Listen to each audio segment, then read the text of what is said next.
Hello, everyone. I hope you're all doing well. This is just a weekly update for you. Um, just a reminder, next Friday, you can submit drafts for your case study project. You don't have to, it's optional, but I encourage you to because I like to be able to give you as much formative feedback during the process as I can. That helps you and makes my life a lot easier too. But please, I encourage you to turn the drafts in if you want. As you're going through the writing process and filling in a lot of the information, keep in mind for the first draft, 2 pages, that was very rough, just the details, the essentials. Now you're getting into a lot more detail work. And one of the things that's really important for you now is to make sure you have scholarly references for any methodological decision you make. So, for example, if you're using semi-structured interviews, so for example, let me back up. If you're using interviews, there are several different types of interviews. Semi-structured are the most common for what we do. You want to be clear that you're using semi-structured interviews. You want to define those. Write it as if you were writing for somebody who knows nothing about your topic, nothing about your topic in general, nothing about qualitative research. So that you're writing it for someone who doesn't know anything about the subject. They can pick it up and be able to understand what you're going to do or what you've done based on the clarity. What's also important is you use scholarly references. So you define semi-structured interview. You have references for that. And I encourage you to really go beyond our texts. Go and find sources that are authoritative in that. For example, the Handbook of Qualitative Research is very good. It is good for 2 reasons. It is incredibly authoritative. It's very detailed. Each of the chapters are written by people who are really experts in those fields. What's also nice about it, it's an edited book, by the way, is at the end of each chapter, they include a reference list rather than just at the back of the book. So if you're interested in semi-structured interviews, I encourage you to take a look at the Handbook of Qualitative Research. We don't use it in this class, partly because it is about that thick, over 1,000 pages, and about $100. I encourage you to buy one if you're thinking of doing a dissertation that's qualitatively based, but not essential. However, if you go to the book, chapters, I'll say semi-structured interviews, you'll find a reference list at the back, which can take you to all kinds of other sources and references you can use in your paper. And I encourage you to really get into it and find as much as you can from authoritative sources, people who are speaking specifically about something. Our texts are wonderful, but they're very general. So make sure you write in as detailed a way as possible and write for somebody who doesn't know anything about the topic, about the subject. Now, forgive me if I've told you this before or if it's in one of the other instructional videos. Whenever I think of this, writing for clarity, I think of episode years ago about a young man in our program. This would have been around 2000, 2001. He was in the higher ed program. Interesting guy. He dropped out after first year. He was in the doctoral program, higher ed.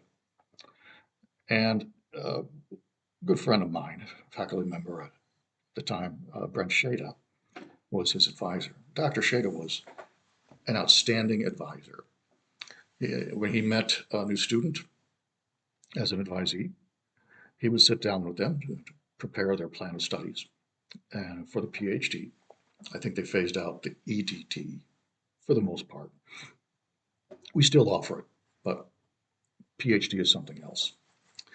But he would sit down with them, want to understand what are your career goals? Where do you see yourself in 10, 20 years? And then using that, develop a plan of studies for the PhD that would provide the student with the skills, knowledge they need to get to that place. Now, that seems pretty common sense. Not a lot of advisors do that, however, but that is good advising. So the student came to us with a master's degree from another institution, starting out in the PhD program in higher ed. So Dr. Shade asked him, where do you see yourself in 10, 20 years?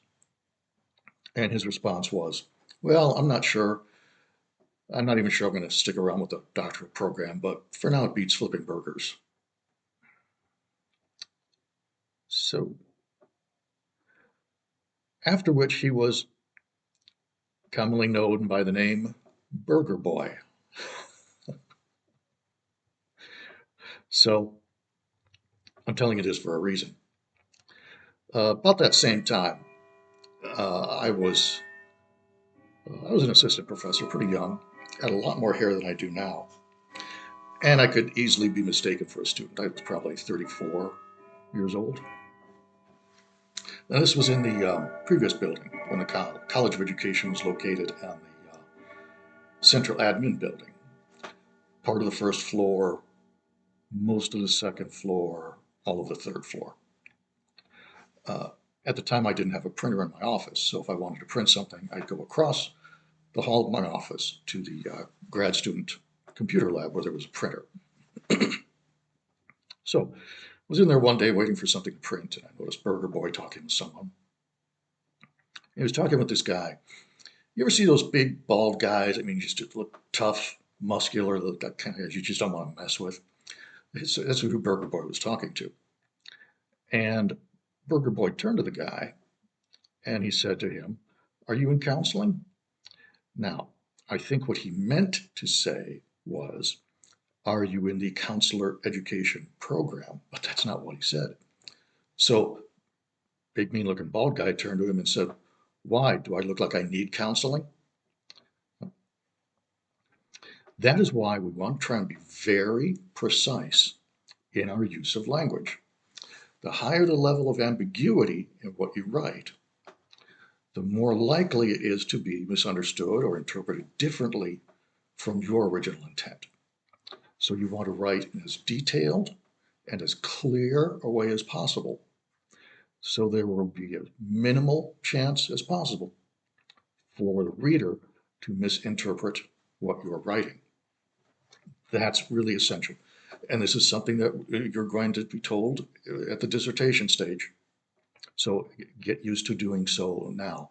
So it's a matter of habit, not something you'll have to force yourself into a year or two from now. You'll be familiar with writing like this. So be really clear about the language you use. As a reminder, next week, drafts, optional, and you can turn in another draft if you want to before spring break. And I can get those back to you during spring break also. I'm not going anywhere to the best of my knowledge. Hope not.